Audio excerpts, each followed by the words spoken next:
राष्ट्रीय मानव सेवा संस्थान ने भारत सरकार द्वारा कबीर पुरस्कार से सम्मानित समाज सेवक एवं कौमी एकता में संघर्ष समाज की बुराइयों को दूर करने में प्रयासरत स्वर्गीय जे.सी. पालीवाल पिछले वर्ष हम लोगों के बीच से ब्रह्मलीन हो गए ऐसे महापुरुष जे.सी. पालीवाल को राष्ट्रीय मानव सेवा संस्थान याद करती है और याद करती रहेगी की पुण्यतिथि पर जामुन और बेल का पेड़ ऑल इंडिया कल्चर एसोसिएशन के अध्यक्ष को अर्पित कर मनाई। पालीवाल जी ने समाज सुधारक, दीन दुखियों, गरीबों की सेवा में अपना जीवन अर्पित किया। शिक्षा के क्षेत्र में, कला के क्षेत्र में, साहित्य, नाटककार बढ़ावा देने में हमेशा अपना सहयोग दिया। उनको शत शत नमन है। राष्ट्रीय मानव सेवा संस्थान की राष्ट्रीय अध्यक्ष बिंदु सक्सेना और राष्ट्रीय महामंत्री नरेंद्र पाल ने अपने पूरे संगठन के पदाधिकारी एवं सदस्य गणों के साथ पालीवाल जी के चित्र पर पुष्पांजलि अर्पित कर उनकी अच्छाइयों को समाज के समक्ष रखकर उनके जैसा आचरण करने का आग्रह किया। जे.सी. पालीवाल की पुण्यतिथि कार्यक्रम में राष्ट्रीय मानव सेवा संस्थान की राष्ट्रीय अध्यक्ष बिंदु सक्सेना, राष्ट्रीय महामंत्री नरेंद्र पाल, सदस्य राम किशोर एवं समस्त पदाधिकारी सदस्य और ऑल इंडिया कल्चर एसोसिएशन के पदाधिकारी एवं सदस्यगण उपस्थित रहे।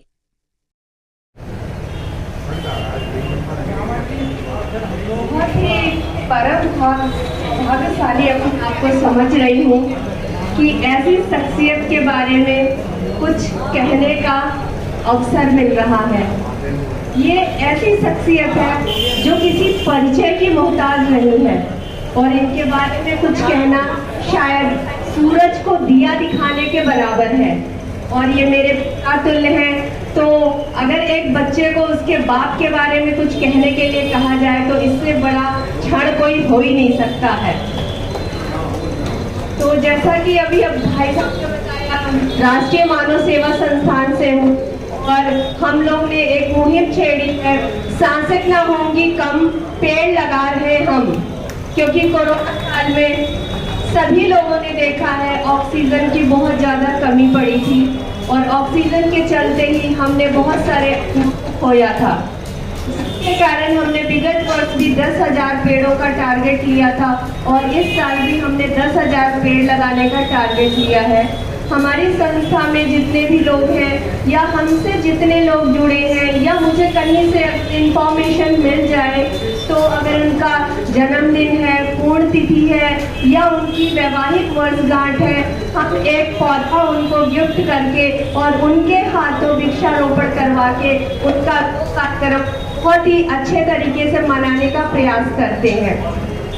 और एक बात और बताना चाहूँगी, अभी कल ही मैंने अपने की पूर्ण तिथि मनाई थी, तो उनके भी याद में मैंने वृक्षारोपण करा था और ये पालीवाल जी की प्रथम पूर्ण तिथि है।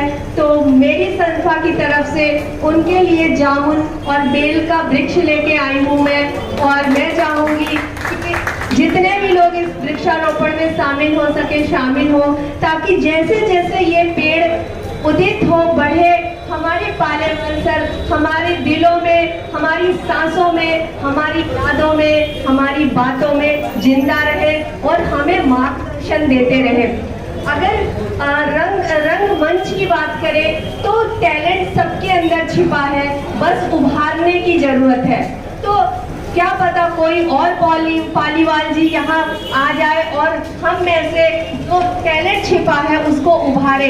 तो मैंने अपनी संस्था की तरफ कुछ दिन पहले अपील करी थी कि जो ये रंगमंच है इसे बढ़ावा देने का काम सरकार भी करे, ताकि जो छिपी हुई प्रतिभाएं हैं वो उभर के आए।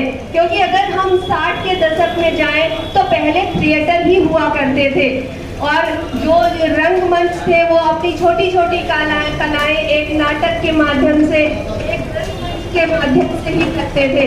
लेकिन जरूरी तो नहीं हर इंसान फिल्म सिटी में उतर जाए, क्योंकि फिल्म सिटी में उतरने के लिए बहुत सारे सैक्रिफाइस करने पड़ते हैं, बहुत सारे रिसोर्सों की जरूरत होती है और शायद बहुत सारे पैसों की भी जरूरत होती है। लेकिन उन लोगों का क्या दोष है जिनके अंदर प्रतिभाएं तो है लेकिन सोर्स नहीं है। तो ऐसे प्रतिभाओं को अगर हम रंगमंच देंगे तो शायद हम पालीवाल जी को सच्ची श्रद्धांजलि दे सकेंगे। तो मेरा आपसे एक बार फिर से आग्रह है कि सर ने जो हमें राह दिखाई है उस राह पे हम उनके के जैसे तेज तो नहीं दौड़ सकते पर चल तो सकते हैं। और अगर हम धीरे धीरे ही चलेंगे तो मुझे पूर्ण भरोसा ही नहीं विश्वास है कि हम लोग उनको सच्ची श्रद्धांजलि दे पाएंगे और रंगमंच को एक ऐसी दुनिया पे पहुंचाएंगे कि लोग फिर से हमें रंगमंच की तरफ मोड़े। इसी के साथ मैं अपनी वाणी को विराम देती हूँ। जय हिंद, जय भारत, भारत माता की जय।